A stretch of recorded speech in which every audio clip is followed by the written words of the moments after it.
America और Iran के बीच बढ़ते तनाव ने वैश्विक तेल बाजार में संकट जैसी स्थिति पैदा कर दी है, जिसका असर अब चीन पर साफ दिखाई देने लगा है। क्या है पूरी खबर, आपको विस्तार से बताएंगे। नमस्कार, मैं हूं रश्मि शंकर और आप देख रहे हैं न्यूज़ 18 का डिजिटल प्लेटफॉर्म। दुनिया के सबसे बड़े ऊर्जा आयातक देशों में शामिल चीन को अप्रैल महीने में कच्चे तेल और प्राकृतिक गैस के आयात में भारी गिरावट का सामना करना पड़ा है।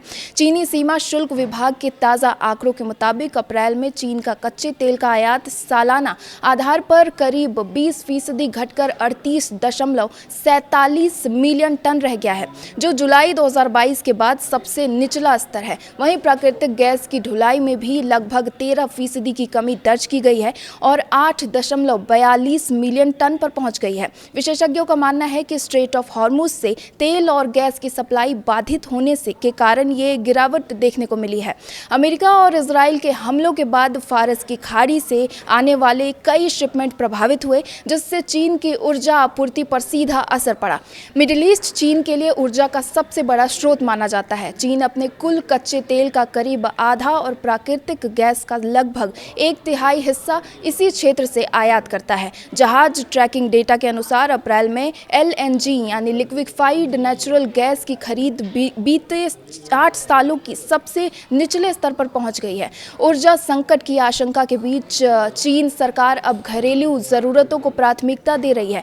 अप्रैल में चीन का तेल उत्पाद निर्यात करीब 48% गिरकर 31 लाख टन रह गया है, जो लगभग एक दशक का सबसे कम स्तर बताया जा रहा है। गैस सप्लाई में रुकावट के बाद चीन में कोयले की मांग और भी बढ़ी है। हालांकि कोयले का आयात भी करीब 13% घटकर 33.8 मिलियन टन पहुंच गया है।